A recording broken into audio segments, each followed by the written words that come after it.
ماشي. ده فيديو؟ سفير حضرتك طبعا تابعت الأحداث وصلنا ل 30 يوم. أولا الأسباب اللي أدت للثورة. الأسباب اللي أدت للثورة؟ ده سؤال كويس أوي مهم. أول حاجة إنه الحكم اللي كان قائم في الفترة الماضية أصابه الغرور وعدم الانفتاح على الآخرين، وقفل على نفسه بمجموعة من المستشارين أو الأتباع اللي بينتموا إلى نفس الجماعة، ورفضوا إن هم يسمعوا آراء آخرين. وده يعني أكبر خطأ ممكن يكون فيه نظام حكم، إنك أنت تقفل على نفسك. ما هو أكيد اللي هيقول لك أتباعك هيقول لك الكلام اللي يساعدك ويبسطك، لكن أنت لما يكون عندك اختلاف في عدد المستشارين واختلاف في انتماءاتهم، ده هيؤدي الى ان تسمع اراء مختلفه ومتنوعه. هم قفلوا على نفسهم واعتقدوا ان هم وصلوا الى فرصتهم التاريخيه اللي كانوا قاعدين مستنيينها، وان هم لن يتزحزحوا من هذا المكان تحت اي ظرف من الظروف. راحوا قافلين على نفسهم عشان ما حدش حتى يعرف هم بيعملوا ايه. ده بدايه الفشل على طول، يعني ده لان هم طبعا ما عندهمش خبره باصول الحكم، فكان الفشل. وانا كنت متنبئ بالموضوع ده من الشهور الاولى، عشان كده دخلت جبهه الانقاذ، لان كنت فعلا لا ارى ان هذا النظام يصلح للحكم الدولي. لو كانوا اشتغلوا وقالوا ان احنا عرضنا الحوار على اكثر من جهه، حتى جبهه الانقاذ عرضوا على الحوار ولكنها رفضت من وجهه نظر الحكم. طبعا احنا رفضنا لانه هو كان التجارب اللي سبقت هذا كانت بتثبت ان هو بيقعد يستمع جيد جدا، وفي النهايه ولا كان في حاجه، هو ماشي بقراراته وبشكله اللي هو عايزه وبسياساته اللي هو طالبها، والموضوع لا يخص احد اخر غيره. فهو مارس يعني نوع جديد من نظم الحكم، وهي الديكتاتوريه يعني عارف ايه، اسف اقول لك، الديكتاتوريه الغير واعيه. انا مش عايز اقول كلمه الغبيه، لكن هي الديكتاتوريه الغير واعيه، لانه كان وصلوا الى فرصه تاريخيه وفقدوا الحكم ولو بطريقه تاريخيه لم يشهدها التاريخ من قبل.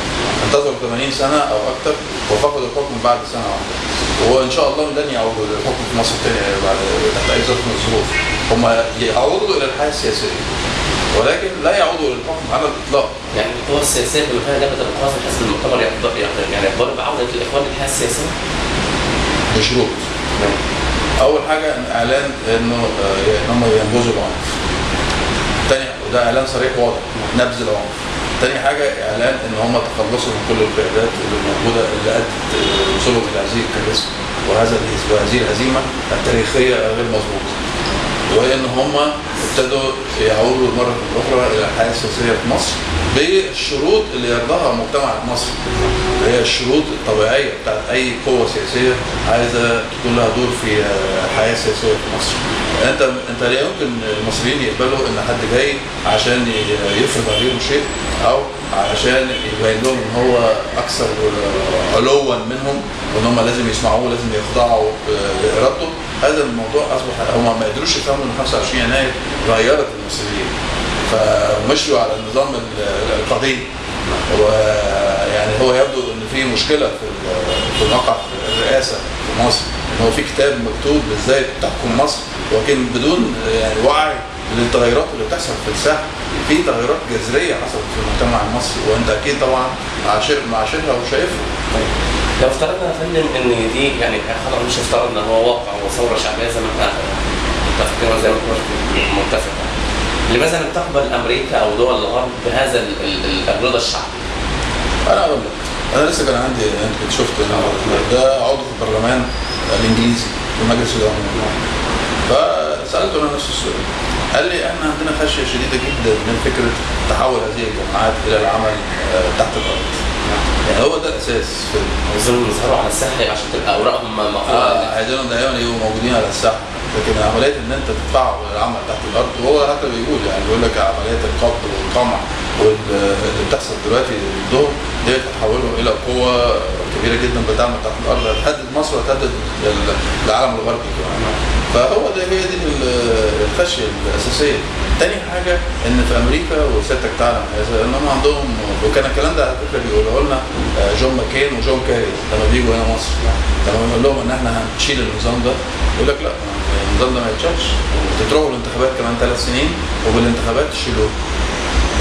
فهو الاقتناع الغربي. لكن دي فكره الانتخابات هي يعني اقتناع منهم بآلية الصندوق، ده انا برضه انا هساله بعد كده، ولا هي فكره فعلا زي ما حضرتك قلت العمل الظاهر؟ لا، هي في الاول كانت آلية الصندوق، تمام، لانه هو ما كانش متوقع ان احنا هننجح فيما نجحنا فيه، وكان دايما يقولوا لنا انتوا مجموعه يعني متشرذمه ضعيفه مفككين، ما لكوش قائد واحد، ما لكوش تاثير في الارض. لكن كل ده الكلام اللي بنسمعه في السنه اللي هو حكم فيها رئيس مرسي من الغرب، سواء كانت من جون كاري، جون ماكين، سيده اشتون، كل البرلمانيين اللي احنا كنا بنقابلهم زي الاستاذ اللي كان معايا ده دلوقتي، كلهم بيقولوا يا جماعه انتوا سنه اولى ديمقراطيه، اصبروا شويه، امريكا قعدت 200 سنه عشان تصل للديمقراطيه الحقيقيه. احنا بنقول لهم ابدا، احنا ما عندناش الرفاهيه بتاعت انتظار 200 سنه، الدوله دي هتنتهي والمنطقه كلها هتنتهي.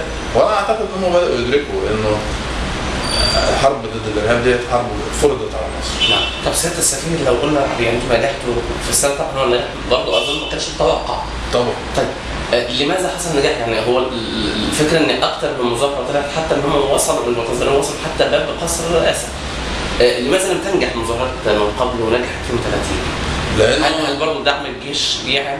طبعا دعم الجيش طبعا بيكمل الصوره اكيد، ولكن الفكره ايه؟ ان انت اشتغلت بحرفيه عاليه جدا بين فكره التمرد، وان انت عملت استفتاء شعبي غير رسمي بموضوع تمرد. يعني هي الناس حصلت لها عمليه شحن وتشجيع بموضوع تمرد ده، لما كانوا بيسمعوا الاعداد اللي بتكتب الاستمارات ويقول لك مش كام مليون، عندنا كام مليون استماره، عندنا 23 بقى اخر رقم. فهو عمليه الشحن ديت هي دي اللي ادت الى انه المصريين خرجوا بقوه، وكان لا بديل امام الجيش الا ان هو يقف مع الحركه الشعبيه زي ما وقف في ايام 25 يناير. يعني ليه مستغربين من وقوف الجيش في الموضوع؟ لكن حضرتك شايف يا فندم ان الجيش كان على الحياد، يعني لم يمل لطرف دون الاخر. يعني هو جماعه الاخوان والمناصرين بيقولوا ان الجيش لم يقف على الحياد، واستدل طبعا بالمظاهرات اللي طلعت بعد 30 يوم ويمكن مستمر بعض منها حتى الان. لا بس هو خد بالك ان الجيش يعني كان نازل عشان يحمي التظاهرات في الاساس، اذا هو كان لازال موالي للحكم. لما راحوا قعدوا مع مرسي الفريق اول السيسي ووزير الداخليه وعرضوا عليه خطه حمايه المظاهرات ونزول الجيش والشرطه في الشوارع، ووافق عليه. فده معناه انه كان على الحياد. لكن لما الجيش والشرطه شافوا ان في مد شعبي غير مسبوق موجود في الشوارع، طبعا اكيد يستجيبوا لاراده الشعب. حتى سفير لمصر يا فندم، وزيرا للخارجيه اسف، من منطلق سياسي ودعم السياسه، العلاقه بين جماعه الاخوان وامريكا. يعني امريكا قيل ان هي دعمت الاخوان في انتخابات الرئاسه، وقيل انها كانت غير موافقه. وغير موافقه على اللي حصل حتى الان. يعني بص، ايه العلاقه؟ لا انا اقول لك، امريكا دوله كبرى في العالم، ويهمها لما مفيش عاطفه عندها في السياسه، ولا اي سياسي المفروض يبقى عنده عاطفه، مصلحتها اهم حاجه، مصلحتها.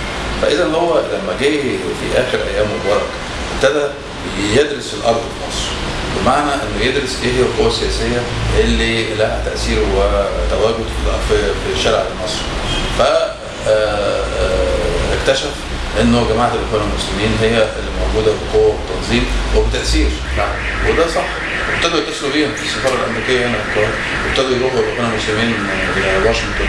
وانا اؤكد لك ان هو ايام الحمله الانتخابيه بتاعت الدكتور مرسي راح مجموعه كبيره جدا من لجنه العلاقات الخارجيه في الحزب الحريه والعداله، راحوا قعدوا في امريكا شهر عشان يوضبوا الامور ويقولوا لهم احنا ايه التزاماتنا وايه اللي احنا هنعمله، ما تخافوش من ناحيه اسرائيل، الامور هتبقى كويسه. فامريكا خلاص هو لقى ان هي دي القوه المؤهله القادره على التواجد في السلطه في بعد مبارك. يعني كان في سؤال دائما، وحتى ده يمكن بنعكس على الاسد برضه، ماذا بعد الاسد؟ هم دلوقتي هم اياميها كانوا من 2005 ابتدوا يسالوا ماذا بعد مبارك؟ مصر دي شكلها ايه؟ مش واضحه. هل هيبقى توريث؟ هل الجيش هيتولى السلطه؟ هل في نائب رئيس جمهوريه؟ هل في وهو ساهم الرئيس مبارك للاسف في الغموض ده، لانه ولا كان في نائب ولا كان في يعني عارف النظام المؤسسي لخلافته. فابتدوا يتصلوا بالاخوان، ده كل ده تواكب مع فكرهم انه هذه المنطقه كانت بتكرههم نتيجه ان امريكا بتؤيد نظم ديكتاتوريه موجوده في المنطقه. فقال لك خلاص احنا هنقف مع التغيير وهنقف مع الحكومات اللي بينتخبها شعوبها وهنستمر في تأييدها. فالامور مش بالشكل ده، التأييد للاخوان المسلمين مش حبا في الاسلام ولا حبا في الاخوان المسلمين، ولا هو من مصلحتهم انه عايزين يشوفوا مصر فيها قوه قادره على السيطره على الامور، واعتقدوا ان هي هتكون الاخوان بعد الجمهور. فجينا 30/6 الشعب هو طبعا يعني لو كان عندهم ذكاء سياسي مجموعه الاخوان دي وصلت لهم فرصه تاريخيه ان هم يتولوا الحكم في مصر، احضروا هذه الفرصه التاريخيه بكل بساطه. نتيجه ايه؟ نتيجه ان هم زي في السؤال الاول بتاع حضرتك ان هم لم يحاولوا يستوعبوا فكره ان دي مصر مش جماعه، يعني هو انتقلوا الى مقعد الرئاسه كانها انتقلوا الى مقعد مكتب الارشاد. فده خطا في حد ذاته. ولعلمك احنا وجهنا نصائح ليهم في الفتره الاولى، ان احنا كنا مبسوطين ان احنا وصلنا الى رئيس مدني منتخب. يعني مع الشعب المصري كان عنده رافض الفكره اساسا. بالظبط، بالعكس احنا كنا كلنا يعني سعداء، وفي ناس عصرت لمونه وانتخبته اساسا. لكن البعض بيقول ان الاخوان اخطاوا في خطأين، هم تصدروا المشهد السياسي بعد مبارك، وان الدكتور محمد مرسي البعض يصف ان هو اتعامل بضعف شويه. هو تعامل بضعف مع الشعب يعني. مع الشعب يعني فكره ان هو كان يسب مثلا على القنوات الفضائيه او الاتهامات اللي تكلم. هل فعلا الخطا ان الاخوان تصدروا المشهد او ان محمد مرسي اتعامل بضعف؟ لا هو الخطا. انت تتذكر ان في الاوائل يعني بعد ثوره 25 يناير تتذكر كويس ان هم قالوا احنا لن نرشح احد لرئاسه الجمهوريه. صحيح. وفي ناس منهم قال لك دي هتبقى النهايه بتاعتنا لو رشحنا حد لرئاسه الجمهوريه. هو ده خطا. هو ده الخطا. نعم. هم لو كانوا ما رشحوش حد كان زمانهم هم اللي مسيطرين على الحياه السياسيه في مصر واغلبيه في البرلمان الجاي، وامورهم ماشيه كويس جدا، واتصالاتهم مع امريكا ماشيه كويس قوي، ومع الشعب هنا التعاطف كان ممكن يكتسبوا حتى بفرق نقاط. وكانوا كانوا التواجد بتاعهم في البرلمان كان هيبقى فعلا مكتسب. لكن هو لاول مره في تاريخ تواجد الاخوان في مصر انه الاخوان يبقوا مطاردين من المجتمع المصري. قبل كده كانوا مطاردين من السلطه، لكن هم قدروا يوصلوا بكل ذكاء وبكل براعه الى ان هم وصلوا نفسهم ان هم بقوا مطاردين من المجتمع المصري. المجتمع المصري رافضهم، ودي كانت عمرها ما بتحصل. علمك يعني احنا كنا في شبابنا في الستينات كنا بنزعل جدا ونتعاطف جدا مع الناس اللي بتتمسك وتتعرض للقهر والتعذيب، وفي ناس كتير قوي سابت مصر. اصدقاء لنا اضطروا ان هم يسيبوا مصر ويروحوا الكويت والسعوديه عشان يتجنبوا الفتره دي. لا يمكن ان يكون ان احنا المسؤولين على الفشل بتاعهم. هم اللي اوصلوا نفسهم لهذا الفشل، ويجب ان هم عشان بقى يعالجوا الموضوع ده حاليا ان دي تبقى اول خطوه، ان انا اقف انا فشلت. هم مش احنا اللي نقول لهم يحلل الموقف ويطلع دروس مستفاده. ايه هي الدروس المستفاده من الفشل اللي هم اصابوا له عشان يقدروا يكملوا ويحطوا حلول. عشان كده برضه لما حد يقول لك لازم يكون في مصالحه، لا الحكومه ما تقدمش مصالحه، مبادره. هم اللي يقدموا مبادره. هم بيقولوا على ان احنا حتى مظاهراتنا سلميه وما استخدمناش العنف او ما رفعناش ماشي في الشوارع في كل حته. ما هي دي الفكره. يعني احنا مظاهراتنا سلميه وطول عمرنا بننافس بالسلميه، ولو كنا استخدمنا السلاح كنا استخدمناه في اوقات كتير، لكن احنا ما بنعملش كده. يعني ده مش بادره لحسن النيه. لا شوف، هو دي حسن النيه وهي معروفه ويا ريت تسمعوها. اول حاجه يطلع بيان ان هو كجماعه الاخوان المسلمين احنا بننبذ العنف بكل اشكاله. تاني حاجه ان احنا خلصنا على القياده اللي موجوده ديت، ازحناها قياده الاخوان المسلمين اللي هي وصلتهم لهذا الفشل الذريع اللي وصلوا له، وفي قياده جديده بشكل جديد بقبول للمجتمع، واحنا نرجو ان المجتمع يقبلنا بشكلنا الجديد، وان احنا موافقين على خريطه المستقبل. دي مبادره اللي هم طب والمبادره مين هيطلعها؟ ما هو القاده بتوع الاخوان جوه السجون. لا ازاي، ما في ناس تانيين، في دراج وفي قاده الصف لا الصف الثاني. لا ما في السجون دول ما ينفعوش خلاص انتهى. يعني حتى لو خرجوا من السجون وممكن يخرجوا فعلا، اظن يبقى في منتهى الغباء بقى السياسي ان هم يرجعوا تاني. دي وجوه غير مقبوله من المجتمع المصري. لازم، ما هو يا جماعه يعني انت ده اذا كان لاعب الكوره لما بيشعر ان هو خلاص الجماهير ابتدت تصفر له بيعتزل. صحيح. ما بالك بقى السياسي؟ لا ما ينفعش الكلام ده. العمليه مش حكايه ان انت قاعد لك على قلبك غصب عنك، لا. الشعب المصري خلاص انتهت القصه دي. لازم هم يفهموا القصه دي ان في شعب متغير، شعب جديد. فاتمنى ان هم يتخذوا هذه المبادره، ومش يقول لك ممكن نعمل مبادره بس محمد مرسي يرجع. لن يعود. مش قادرين يفهموا الكلام ده. سعاده السفير، بتصدي الحكومه المصريه او النظام في مصر لامريكا ورفضه للاملاءات، وطبعا امريكا قالت هنقطع المعونه ونمنع توريد السلاح.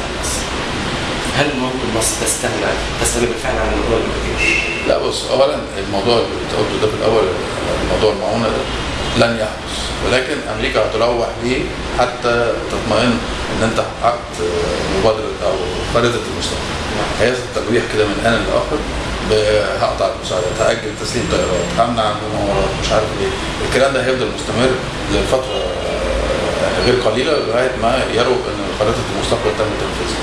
ولكن امريكا لا تستطيع ان تستغني عن مصر. لكن انت كمصر طبعا من حقك ان انت تبتدي تفكر كخطه استراتيجيه بعيده المدى، ان انت ما تبقاش انت قاعد تحت رحمه حد. يكون عندك تنوع في المصادر وتنوع في يعني ولكن يعني التسليح ده اصبح من يعني البنود المكلفه جدا لاي ميزانيه ومرهقه جدا لاي ميزانيه عشان تبقى عارف. فانا يعني ارى ان احنا نحافظ على علاقتنا بامريكا ونسعى الى هذه المحافظه ان نحافظ عليها، وفي نفس الوقت لا طبعا انت من حقك ان انت تبدا من الان في وضع خطه واسعه ان انت يكون عندك لكن ايه البديل الفعلي لامريكا؟ هل فعلا في بديل قوي هيبقى مثلا لا مش يعني مش في كل حاجه. يعني انت هيبقى عندك بدائل طبعا لكن مش في كل حاجه. يعني انا ممكن اقول لك اوروبا الغربيه ممكن تشتري منها، ولكن طبعا اوروبا الغربيه بتتطلب موافقه امريكيه عشان تاخد سلاح معين. صحيح. يعني مصر عايزه تشتري مثلا زي غواصات دولفين. الموضوع مش كده منك لالمانيا على طول، لا لازم امريكا هتكون لها تدخل في هذا الموضوع. وعندك الصين وعندك روسيا وفي دول تانية كتيرة بتعمل منتجات عسكرية زي سنغافورة، زي الهند، زي كوريا مثلا وكوريا. يعني لا يعني انت المهم ان انت يبقى عندك خطة وايه احتياجاتك يعني وتحاول ان انت تفتح مجالات مع الدول الاخرى. طيب سيادة السفير، فكرة موافقة 5 دول عربية على ما حدث في مصر ورفض دول كثيرة، معنى هذا يعني احنا فشلنا في الترويج لثورة 30؟ يعني هل كان في فشل فعلا او خطأ؟ لا هو الدول اللي وافقت هي دول كانت تفتقد مصر ووجودها الاستراتيجي في المنطقة وكانت ضد حكم الاخوان، فطبعا كان تلقائي ان هم وافقوا. الدول الرافضة في دول يعني مش مهتمية انها تتدخل في شؤونها الداخلية، وفي دول تانية نظام اخر. اتفضل. في دول تانية طبعا نظام هو متوافق كتيرا مع نظام الاخوان، زي مثلا في تونس، زي السودان، اليمن.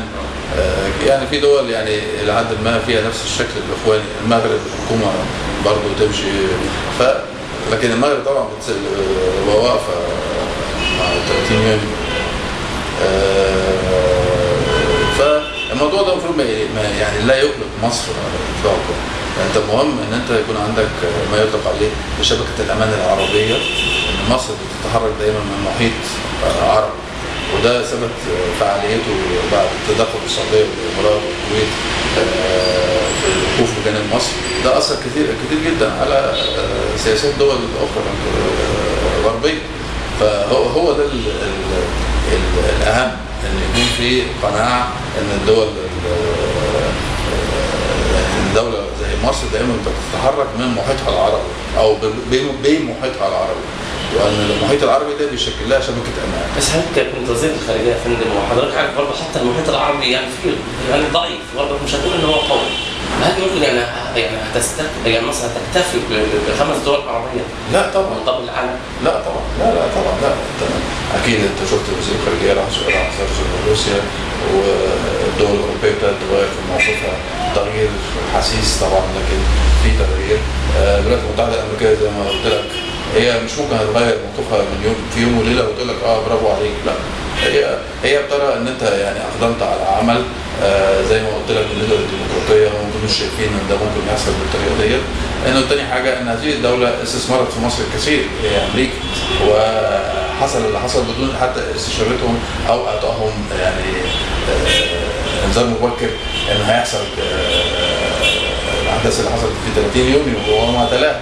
فبالتالي هم عندهم حاله من مش صدمه ولكن استغراب ان ده حصل ومن غير ما يكون عندهم هم يعني ايه الخيوط بتاعت الموقف في ايديهم.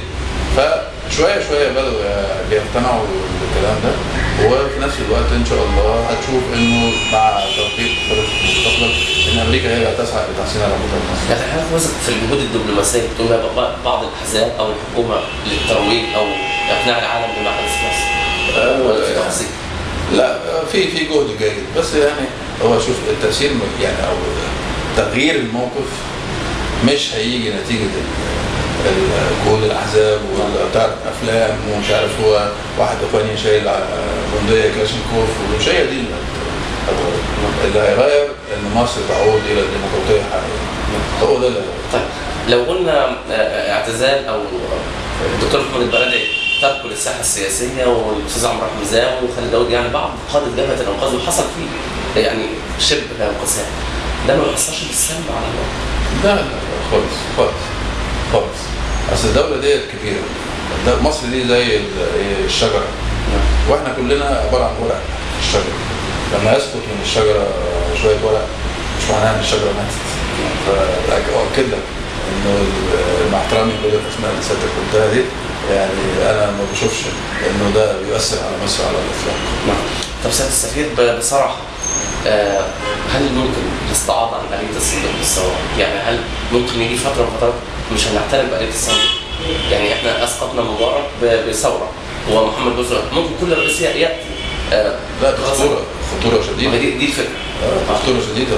احييك على السؤال ده. امبارح كنت لسه في ندوه في المنصوره وقلت تقريبا الكلام ده، وقلت انه لا يمكن مصر تسير بهذا الشكل، يعني كده عمرك ما هتستقر وعمرك ما هتتقدم.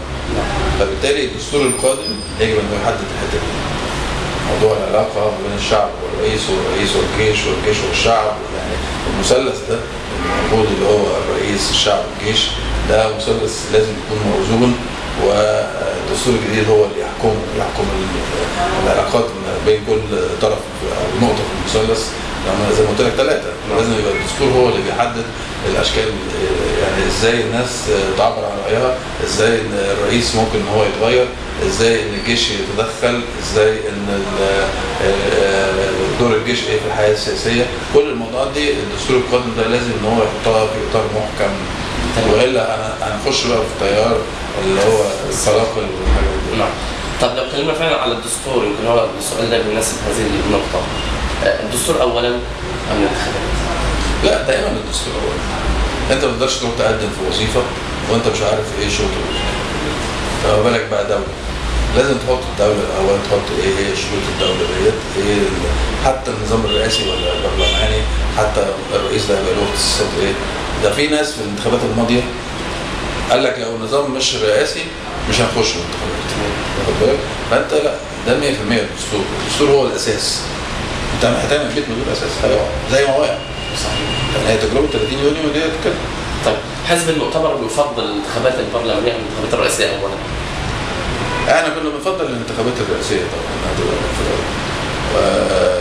ولكن يعني في برضه حجج قويه جدا بتقول لك لا، يبقى الانتخابات البرلمانيه الاول ثم الرئاسيه، على اساس ان الرئيس لا تركز في يده اكثر من سلطه في الفتره ديت، معناها فتره بسيطه يعني مش هتفرق كتير. لكن احنا هنلتزم، يعني اصل ايه، انا ضد فكره ان احنا كل يوم نطلع فكره ونقعد نتجادل فيها، انت تفضل ايه وانا افضل ايه، زي بعض كده الانتخاب الفردي والانتخاب القائم. برضه نفس الشيء، انا بنفضل الفردي والحزب. ولكن في حجج تانية بتقول لك لا احنا ممكن نعمله قائمه بس بنقلل عدد الدوائر، بنقللها يعني بدل ما الدايره تبقى 7 مراكز يبقى 2 بس. لكن فعلا الانتخابات على النظام الفردي مش ممكن تفتح الباب او تفتح المجال لعوده يعني رموز الحزب الوطني او حتى الاخوان المسلمين او غيرهم او رجال الاعمال؟ انا معاك، ولكن نفسيه الناخب المصري هي نفسيه مرتبطه بالفرد. ما هو حد يدعي كده يعني الناخب المصري هو في دماغه في اي حته في مكان ما، مثلا هنا في القاهره مثلا يقول لك انا فلان الفلاني ده هو ده المرشح بتاعي، هو ده اللي انا هرشحه. هو الناخب المصري الثقافه مش هتتغير. الثقافه مش هتتغير، لكن انت لو فرضت مثلا فكره القائمه الناس هتاخد مثلا راس القائمه بيقول لك ده كويس اللي انا اعرفه، ولكن ده ممكن يتيح بقى الفرصه ان القائمه تخش ويبقى ناس مالهاش اي دور ولا اي فعاليه زي ما حصل قبل كده برضه. فهو الفكره ان كل نظام له يعني ايجابياته وله سلبياته، ولكن برضه الفكره انه في النهايه هيبقى في قانون للانتخابات. انا ارجح ان هو هيكون مختلط نص ونص، نص فردي نص ارجح. طب فكره التمييز الايجابي مثلا للمراه للاحباط حضرتك تفضلها ولا فكره لازم يكون في عداله بين الناس؟ لا انا يعني بصراحه افضلها في المرحله اللي احنا جايين داخلين عليها، المرحله القريبه يعني افضل انه يكون المراه، انا من المؤمنين بدور المراه وقوتها وفعاليتها وبدورها، والاباط لازم يكون لهم تمثيل طبعا يتناسب مع وجودهم في هذه الدوله. تمام. معلش عوده سريعه بس سؤال خاص بالسياسه الخارجيه. سد النهضه كان في فتره الدكتور محمود مرسي يعني كان في ازمه وفكره ان هو بناء السد والتاثير على نسبه المياه وكان ضرب عالمي. ليه الموضوع سكن تاني؟ لا هو ما سكنش، هو انت عارف انه اولا الوزير الخارجيه هيقابل وزير خارجيه اثيوبيا في الجمعيه العامه في الشهر ده، شهر سبتمبر ده في نيويورك، هيتقابلوا مع بعض. انا بقول دايما ان احنا لازم نتحرك في اطار واقعي ان السد ده هيبنى وهيأثر على مصر برضه، فانت بالتالي عليك انك تتحرك في سياسه ان انت اولا تبقى معاهم في عمليه البنى.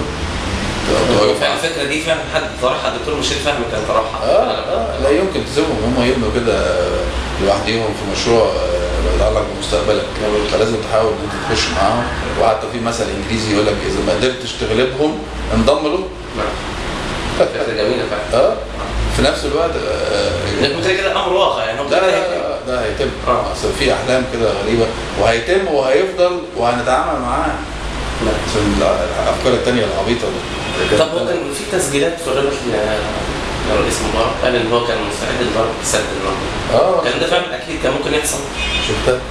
مش عارف الظروف اللي اصل انت دايما بتحكم يعني اي كلام بتقوله مثلا من 10 سنين لا يصلح، لان الظروف الدوليه متغيره والامور كلها متغيره. ولكن انا برضو برجع تاني لشبكه الامان العربيه، ان مصر بقى لما تتحرك من شبكه الامان العربيه من السعوديه والامارات والكويت وغيرها وسلطنه عمان وكده، دي بتدي لك انت احساس بالقوه في التعامل مع مثل هذه المواقف. واؤكد لك ان ده هيغير من موقفنا التفاوضي في شبكه الامان العربيه، ولكن انت لازم تتحرك في اطار انها هتحصل، السد ده هيحصل، ان انت تحاول ان انت تحط برامج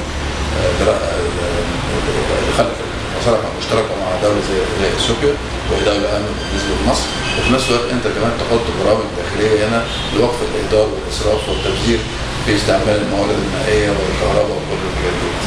لو اتكلمنا عن لجنه ال50 ليك تحفظات عليها يعني؟ البعض قال ان يعني اللي كان بيحصل زمان وفكره التقارب او ما فيش حاجه واضحه او معالم واضحه، فكره اختيار عناصر برضه يعني هياخدوا مقاعد ولكن هذه المقاعد هتكون بدرجه اقل كثيرا من المقاعد السابقه، لكن نقدر ناكده انهم هيفضلوا موجودين في عالم السياسه الداخليه في مصر. لو اتكلمنا عن سوريا فرجعنا انا عارف ليه تراجع موقف امريكا؟ يعني امريكا قالت احنا هنضرب وبعد كده تراجع وبعد كده الشعب المصري او الاحزاب رافضه الضرب وجامعه الدول العربيه بتغير خلى نظام. لا هو يعني لازم نقرر برضو ان المشكله السوريه او المساله السوريه دي مساله دوليه. بمعنى انها جزء من الصراع الروسي الامريكي على المنطقه، فبالتالي احنا يعني الشد والجذب اللي بيحصل ده، مره في تهديد بضربه ومره لا تراجعنا مش عارف ايه، كل الكلام ده من المؤكد انه في اطار الصراع الدولي وليس في صراع اقليمي او يعني جامعه الدول العربيه ما لهاش دور مش سوريا. ما لهاش دور. لكن انا تحدثت عن فكره بتؤيد موقف. ايوه يعني انا بشوف ان الموقف ده ما كانش صح ابدا، لكن في النهايه الموضوع السوري او المساله السوريه ستحسم سياسيا بين امريكا وروسيا. بس ستحسم سياسيا؟ طبعا. لكن مش ضربه عسكريه. لا حتى مع الضربه العسكريه بتبقى اداه للضغط عشان تقعد على الكرسي المفوض. لكن حضرتك بتؤيد فكره يعني يخلع بشار، يعني طبعا حضرتك شايف كم الدماء كله. لا طبعا هو النظام السوري يعني عبء على شعبه ده، فلازم يتغير 100%. لكن الفكره انه ده يكون في اطار حل سياسي. انا مؤمن بفكره الاداره خارجه والاداره داخله، لازم ان هم يلتقوا لفتره مع بعض ثم تخرج الاداره ديت بشار الاسد نهائيا من الساحه. يعني سؤال سريع، نقاط قناه الجزيره يعني هو القرار بتاع غلق القناه، هل تؤيد غلق القناه ام يعني ولا تبقى ساحه حتى للتعبير عن الراي المضاد؟ يعني انا شخصيا ضد افكار غلق القنوات، يعني لان دلوقتي انت ممكن بجهاز بسيط كده بتنقل مباشر، ما اعرفش الكلام ده كده ولا لا دي كاميرا عاديه. تنقل مباشر على اي قناه فضائيه. الموضوع يعني هو ما اعتقدش ان هو غلط حصل، هو حصل تقييد يمكن لعملها لحد ما بعدين في النهايه هو الجزيره عارف مستفزه، يعني بمعنى ايه؟ انه انا كذا مره طلعت عليها وبتلاقي الاسئله اللي بيسالها لك يعني عارف ايه، مش اسئله مهنيه صحفيه، لا دي اسئله عايزك تاخد توجهات سياسيه. انا حتى مره رفضت وقلت له لا انا مش هجاوب بالطريقه دي، انت ما تاخدش ما تنتزعش مني كلام، انت المفروض تسيبني اقول رايي خلاص. ف يعني هم قاموا بدور الحقيقه، وبيقوموا بدور يمكن مش مهني يعني. الوضع السياسي والاقتصادي تحت اداره حكومه الدكتور الببلاوي مطمئن؟ يعني هو البعض قال برضه في محاباه وفي اختيار لاسباب معينه، والازمه الاقتصاديه اللي احنا فيها دلوقتي يعني البعض بيصف انها اسوء مما كانت في عهد مرسي. في ازمه اقتصاديه، يمكن الحاجه الوحيده اللي ساندتنا عمليه المساعدات العربيه انها كانت يعني سريعه، لكن في مشكله كبيره جدا جدا في ازمه، وهي فكره ان انت بتتحرك في معادله قايمه على المطالب او الطموحات الكبيره ونقص الموارد. يعني كل الناس عندها كلها طموحات وطلبات وكده، لكن عندك نقص الموارد وعندك خلل امني، فبالتالي الامور مش موزونه. مهما عملت تقدم اقتصادي هيضيع في الامن، هيضيع في خلل الامن، هيضيع مع المطالب الفئويه والطموحات العاليه اللي عند الناس. فلا الحكومه هي معذوره طبعا، محدش يقول كده، ارث جامد يعني تقيل، ولكن يعني او امال السرعه محتاجين سرعه شويه في التنفيذ، ومحتاجين تعرف المصريين شعب جميل، بمعنى ايه؟ عايز فرق، عايز احس بفرق. الفرق تبدا ايه؟ بحاجه بسيطه قوي ممكن تعمل، انك ترفع القمامه وان انت تحسن المرور. يعني انا ممكن استحمل اي حاجه ثانيه، ارتفاع اسعار مش عارف ايه، لكن لما بلاقي بلدي بقت نظيفه ولما بلاقي المرور بقى ارحب شويه ادمي يعني انت مش شرط ان انت تخلي الناس كلها يعني تبقى بقى عايشه في رغد عايش وتبقى مبسوطه، مش هي دي. لكن انا عايزك انزل البيت الاقي، طبعا احنا مسؤولين عن موضوع القمامه وده مسؤولين عن المرور، سلوكياتنا بقت رهيبه. ولكن انا اعتقد ان الشعب المصري محتاج ان هو يشوف فرق، يلمسه كده بايده، ومش هيجي ده الا في الحاجتين دول. حتى مثلا موضوع الحد الادنى ده كويس، لكن هتشوف له مشاكل. هو ده انا لسه ده السؤال الاخير. الدستور ده هل فعلا هيرضي طموحات الشعب المصري ويقضي على البطاله ويحقق العداله الاجتماعيه؟ يعني ده قامت عليها الثوره وعيش الحريه والعداله الاجتماعيه. الدستور ده هيبقى وثيقه، ومش شرط انها تترجم الى افعال يعني تلبي. مش متفائل. لا هبقى متفائل لما اشوف ان عجله الاقتصاد بتدور في مصر، واشوف ان في سياحه، كل ده هيضايق. لكن انت الدستور عمره ما هيعمل تفاؤل نتيجه ان هو ده اللي هيحرك الاقتصاد، لا الدستور ده ورق فيها مبادئ عامه. صحيح. انت بقى عايز تفضل قاعد مستني الدستور، خلاص خليك بقى اشرب دستور وكل دستور، الكلام مش صح. يعني الدوله ديت لازم تحط في دماغها انه مفيش امامنا الا العمل الفتره اللي جايه. بس اشكرك. معلش استاذنك بقى اخد صوره مع حضرتك. اه طبعا. انا هجيب بس في المصور بقى. هلبس بقى الجاكيت انا كمان.